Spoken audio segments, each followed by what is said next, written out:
What's up, everybody? I'm lucky enough to be borrowing a GT-1000 for a couple of weeks, so I want to take a long overdue look at this guy.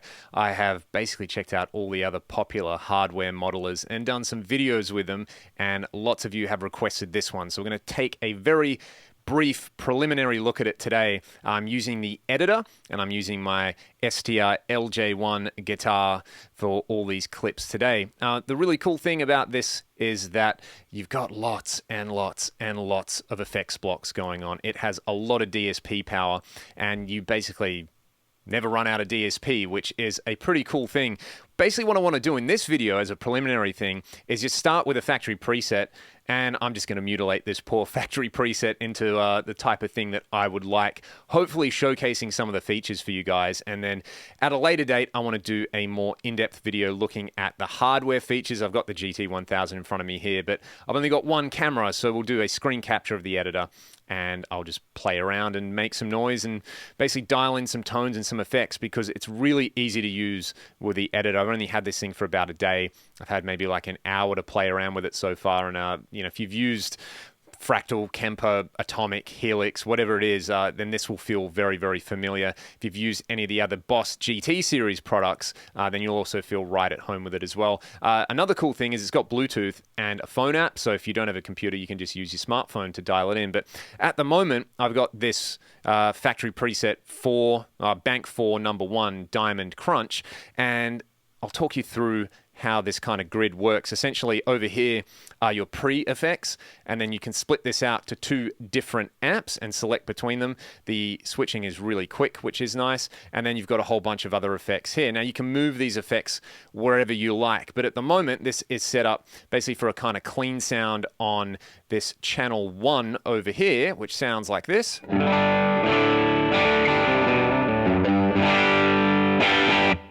Yeah, that's not really clean, is it? It's like an edge of breakup sound. If I play softly. And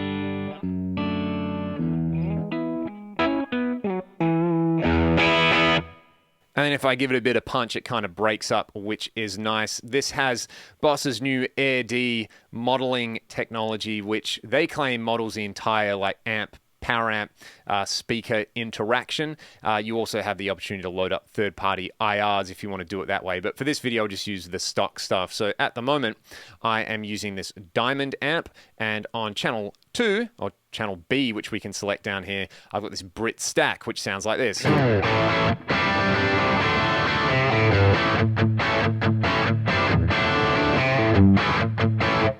Kind of like a JCM 800 style thing. So let's talk about the amp block for a second. I think there's just a little bit of reverb going on back here. Essentially, what you can do with this is you've got a whole selection of different amps, and these in many ways are like idealized versions of real amps.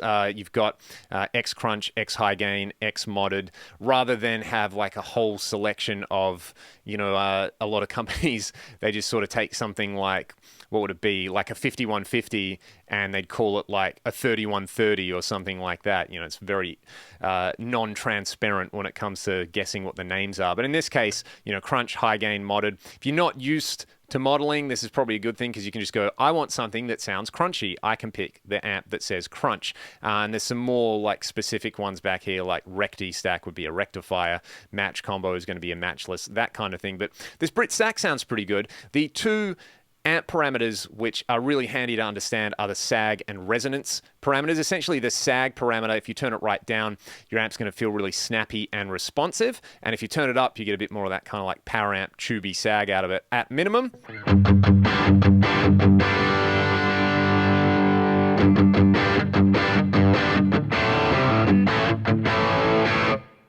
So yeah, it's basically just changing the low-end transients there. And then the resonance is kind of like a depth or a negative feedback control. I like turning it up.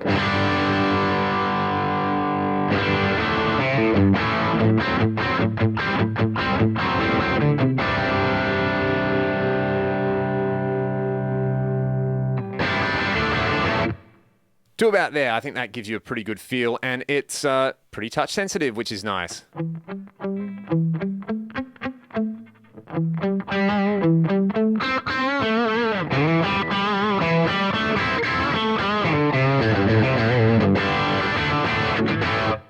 I remember a buddy of mine had a GT6 in high school, and this already sounds about 1,000 times better, so I'm happy about that. All right, we've got these two amps going on. All I would dial in here is maybe a bit more of the presence control on this amp.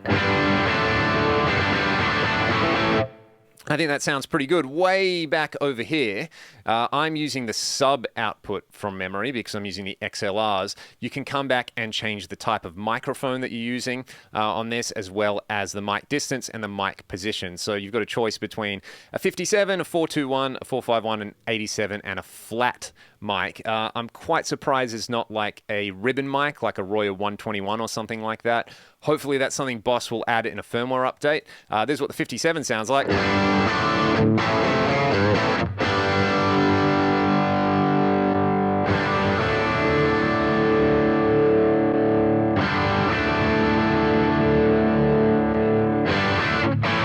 I think that 421 sounds really good compared to the others. So there's only 4 mic choices. Like I said, it would be nice to see that expanded, but we will just roll with those. For now, let's add some effects to this because you can add a lot of effects. I mean, there are 5 delay blocks with delay sounds from the DD-500. Well, I should say these like delay 1, 2, 3, and 4 are just like kind of generic delay blocks. And you've got a master delay, which is like the DD-500.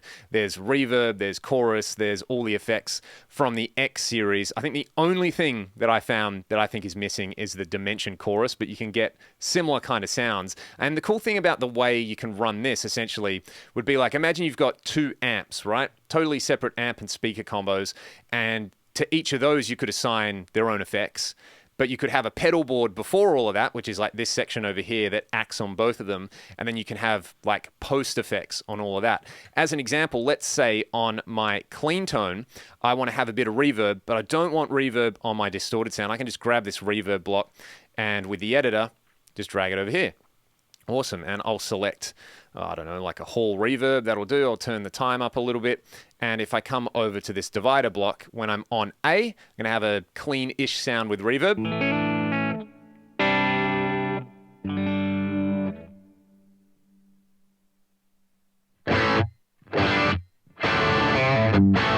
And I've got no reverb on my crunch sound. Let's say I wanted a bit of delay on that guy though.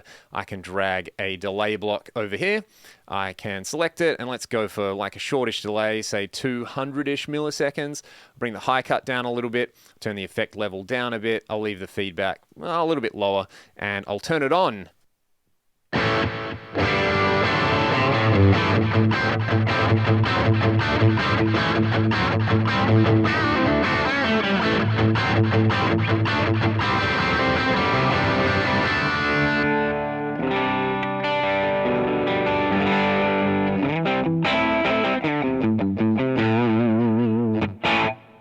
That's quite nice, I think. For this dirty amp, I reckon it would be really cool. By the way, there's a control switch here on the physical unit, which lets me swap between the 2 branches there. Let's have a listen to how quick that switching is, actually.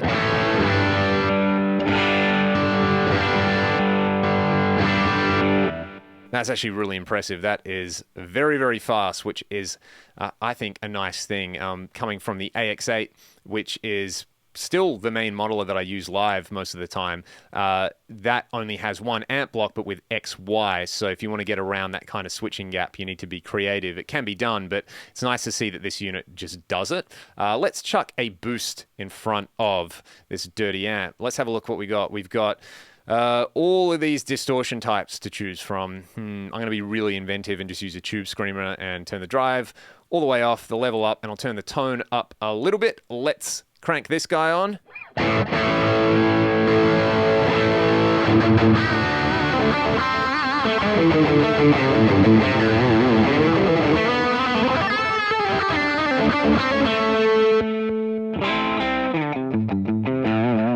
And then when I switch back over to this row, it doesn't have the tube screamer on it. So these, essentially, the way I would think about this is if you used to like a helix or a fractal, it's like scenes or snapshots, kind of, where this is a particular preset scene, this is a particular preset one, but then you've got like independent stuff over here. So that's pretty cool. I like that. Let's try a compressor in front of the clean amp though. And I like that you can just drag and drop as much of this stuff as you like. So we'll choose a couple of different compressor types. We've got the X comp from Boss's mini pedal. We've got a classic like blue Boss comp. There's a Dyna comp, an orange comp, a stereo compressor, and a bass compressor because this can run a bunch of bass effects. Let's just try this classic Boss compressor and have a listen to what it does.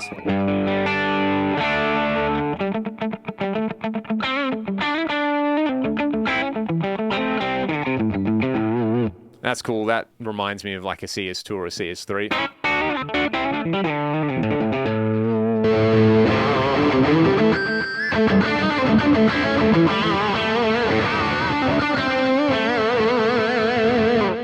That sounded pretty juicy. What if I wanted, I don't know, what's a cool effect? What if I wanted a phaser in front of all of this? I've got effects one over here, and it's already set up as a phaser, but here I could set this up to be basically any of these kind of modulation or pitch effects. There's a couple of cool like acoustic sims, a fretless simulator, trem, vibrato, wah, phaser, which is what I wanted. Let's do that. You can choose between prime and script. I will go with script. I'll turn the rate down a little bit, and it gives us this.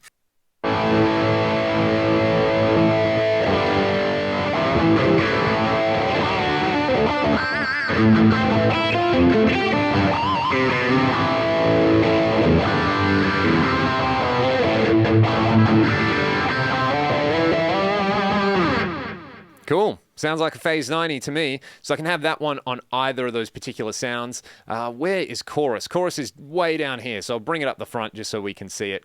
And let's have a look at the chorus types that we've got. This is essentially, it's like they've taken their MD500 and they've split it up between the effects block we just saw. And then we've got chorus sounds here. You got mono, stereo, and Joule. Ooh, Joule chorus sounds fun. Hopefully these are two independent choruses.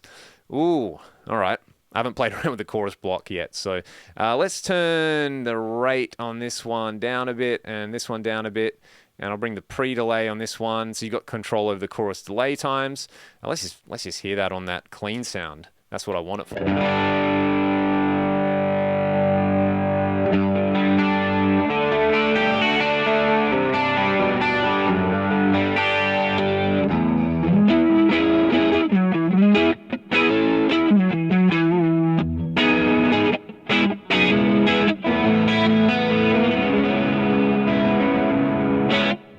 Cool. I think the Joule chorus sounds really nice. I'll roll with that. Let's go to amp 1. I want like a slightly cleaner amp, I think. Let's just go for... what do they got? Oh, cool. We got a twin. Let's try the twin. This sounds like it's going to be really, really loud, so I'll turn the level down.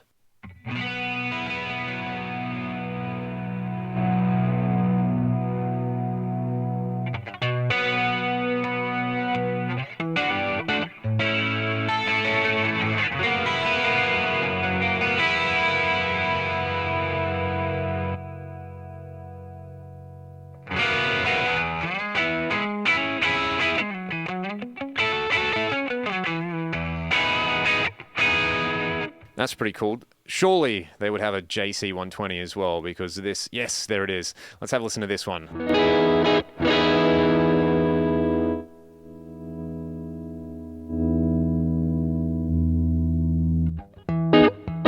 That's the type of clean sound I'm chasing, just super, super clean.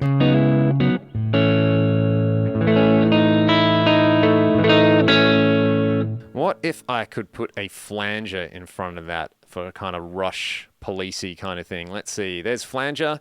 What have we got? Let's just hear it.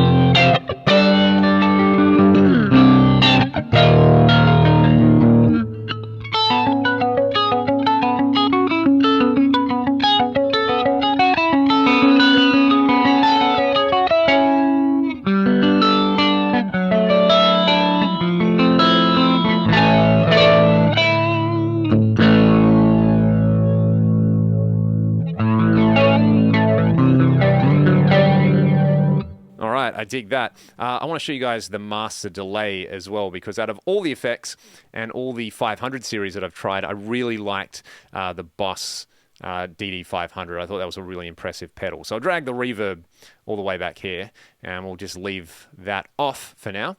And let's check out the master delay, because down here you can choose between, I think it's all of the delay types from the DD-500, like bin drum echo, so like an Echo Rec style thing.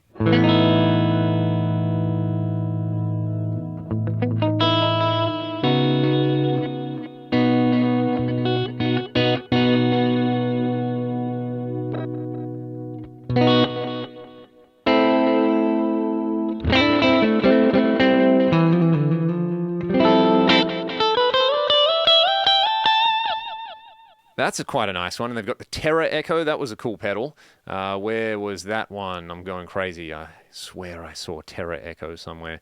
Tape Echo, Space Echo. Maybe I'm just going mad. Let's try the Space Echo. Yeah, that's cool.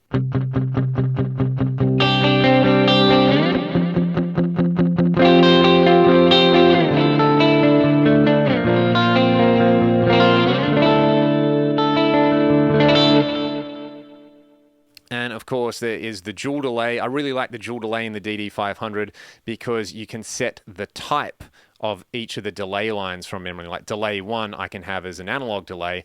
Delay 2 I could have as a tape delay, which is cool.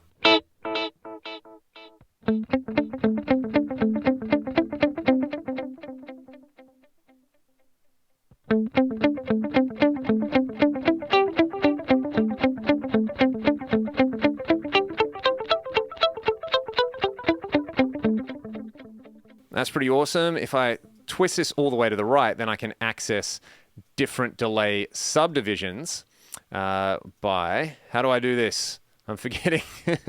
Let's see. There we go. So let's set this as... instead of 2/1, let's go for 3/2. Where's my divide? It's not giving me a divide. What happens if I just press 3? Gives me 3 milliseconds. All right. We'll come back to that one. That's something I need to cover in the in-depth video.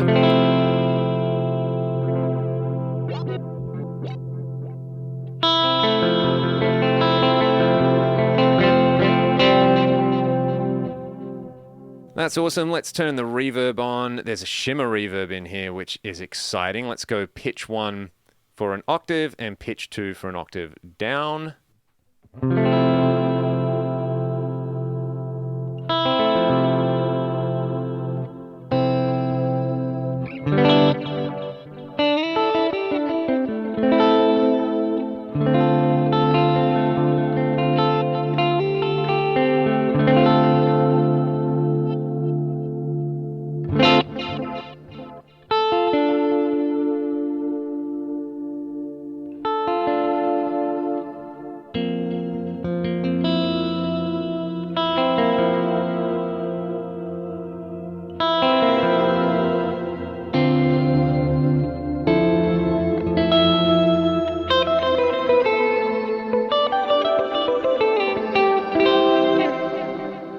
Sweet. I wonder if I can turn all the effects blocks on. That will be an interesting little experiment.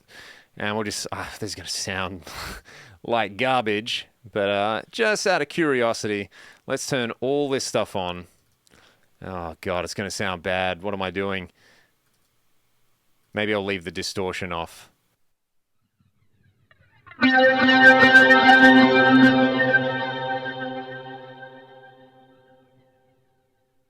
I instantly regret everything. This is running way too hot. So in the master section, I'm going to turn the patch level down. Let's try this.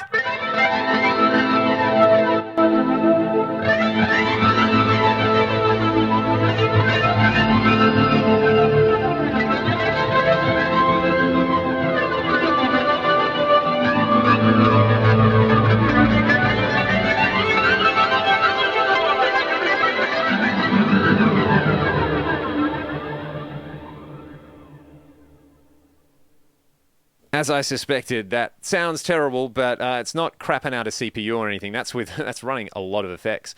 That's actually pretty impressive. I'm just going to quickly switch back over to my main distorted sound once I turn all of this stuff off. as you can see, lots and lots of possibilities. What I would like to hear from you guys is if you've got any specific questions or things you'd like me to cover in the sort of more in-depth demo, because I'm just fooling around at the moment. This is good fun, but I realize that there's not a whole lot of insights going on other than like, this is what this effect does, and you can turn this on, and it's fun. So I'm going to go back over to my dirty sound, and I'm going to turn the shimmer reverb off, but I should still have delay.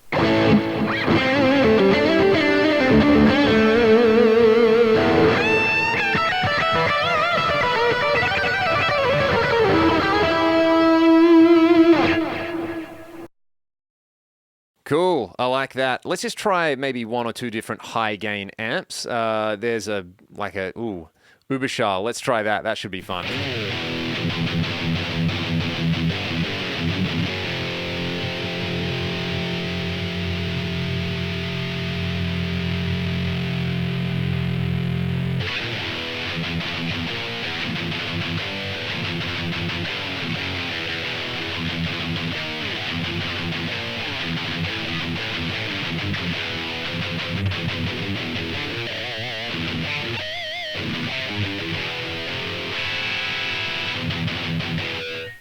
Cool, that sounds pretty all right. Let's try another high gain one. Let's try the Rectifier. The way I normally set a recto is with the bass quite low and the treble and the mids pushed. A little bit of presence in there. I'd still have this boost in front of it as well, which is what I would do with the real thing.